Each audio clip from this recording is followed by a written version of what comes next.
बिहार में रक्तदान के क्षेत्र में गया का उल्लेखनीय कार्य रहा।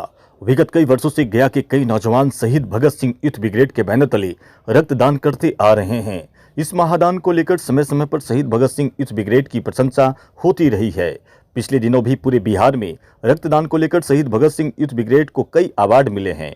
वहीं पर शहीद भगत सिंह यूथ ब्रिगेड के सोनी जी ने कहा, रक्तदान से बड़ा इस धरती पर कोई दान नहीं है जिससे कईयों की जिंदगी बचाई जा सकती है। इसी क्रम में आज हम बात करने जा रहे हैं शहीद भगत सिंह यूथ ब्रिगेड के संस्थापक सदस्य रहे अनंतधीश अमन से।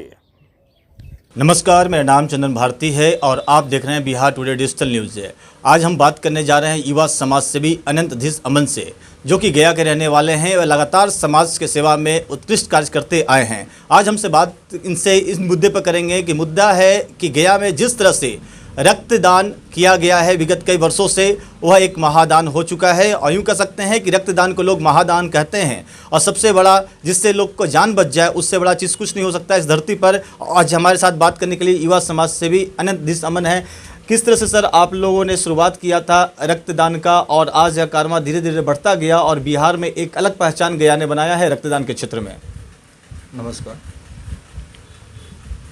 रक्तदान महादान ये पहले सुनते थे और कई बार दिल्ली में रहने के कारण रक्तदान करने का मौका ही मिला और लोगों को जान बचाने का काम करने का मौका भी मिला।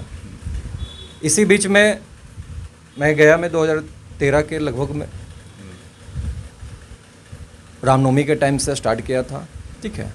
तो सोनी एक लड़का जो हमारा छोटा भाई रूप में सामाजिक रूप में उभर के आया, उसने हमको दिल्ली से फ़ोन किया कि अनंत भैया सामाजिक रूप में हम काम करना चाहते हैं।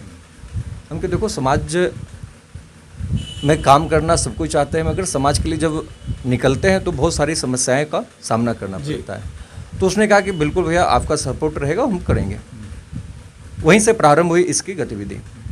और प्रथम रक्तदान जब शिविर लगाए थे, माननीय मंत्री अश्विनी चौबे जी स्वास्थ्य मंत्री थे और मात्र 2 यूनिट ब्लड डोनेशन से स्टार्ट किए और इधर लगातार कई वर्षों से बिहार के टॉप 3 में हम लोग आते रहे, टॉप 3rd में आए, 1st में आए और इस बार भी हम लोग बहुत ज़्यादा शिविर लगाने के लिए और सबसे ज़्यादा रक्तदान करने के लिए संस्था को सम्मानित किया गया। ये बहुत ही गौरव का विषय है।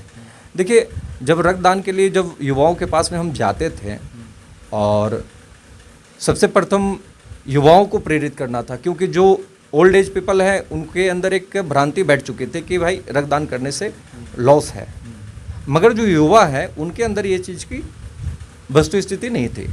मैंने उन युवाओं को पकड़ने का कोशिश किया। आप लोगों ने एक संस्था बनाया है और संस्था के जरिए एक टीम बनाया है और टीम में कई युवाओं को जोड़ रखा है, जिस और जहाँ शिविर लगाकर आप इस चीज़ को करवाते हैं। आपका टीम शहीद भगत सिंह ये संस्था के बैनर तले ये कार्य होता है, तो इसको जब विस्तृत रूप से बताने का कष्ट करेंगे, कैसे आप लोग काम करना शुरू किए और या प्राइवेट हॉस्पिटल्स को भी जाता है या सिर्फ सरकारी हॉस्पिटल को आप लोग रक्तदान करते हैं, इस पर जैसा प्रकाश डालें।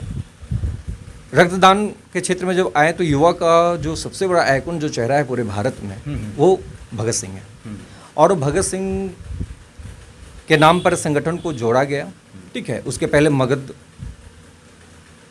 संगठन करके था, उसके बाद शहीद भगत सिंह यूथ ब्रिगेड के नाम से संगठन बढ़ा और संगठन कई नामों से बढ़ते हुए अंतोगत्वा एक चीज़ के लिए संकल्पित हो गया कि रक्त की कमी से हम नहीं जाने देंगे जान और हम करेंगे रक्तदान।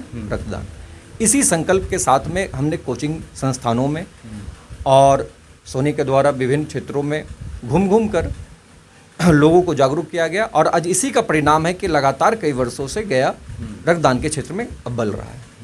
हाँ, और रक्तदान जब हम करते हैं तो सरकारी संस्थाओं को, ब्लड बैंकों को देते हैं, साथ में प्राइवेट बैंक को इस कारण से हमें देने की जरूरत पड़ती है, क्योंकि हमारे मरीज जब पटना में जाते हैं तो सरकारी ब्लड डोनेशन जो बैंक है, ब्लड डोनेशन बैंक में वहाँ ब्लड लेने में तकलीफ होता है, तो प्राइवेट ब्लड बैंक में देने से क्या होता है कि वो रिलीज तुरंत करते हैं ब्लड को। इस कारण से हम लोग उसको भी रखते हैं। उसमें आप एक चीज़ मान सकते हैं, प्राथमा सिर्फ थैलेसीमिया पेशेंट पे वर्क करती है, तो प्राथमा को भी हम लोग ब्लड नहीं, लेकिन कभी कभी देखा गया है जैसे कि आप लोगों ने बड़े सरकारी हॉस्पिटल को आपने दिया, रक्तदान करवाया और उसके बाद अगर किसी को मरीज को ज़रूरत पड़ता है तो उस स्थिति में वो हाथ उठा लेते हैं, हाथ खड़ा कर देते हैं। लेकिन रक्तदान तो आप लोग के टीम के द्वारा किया गया होता है, लेकिन उस समय वो देने में असमर्थ क्यों होते हैं? इस पर मतलब क्या आपकी राय है?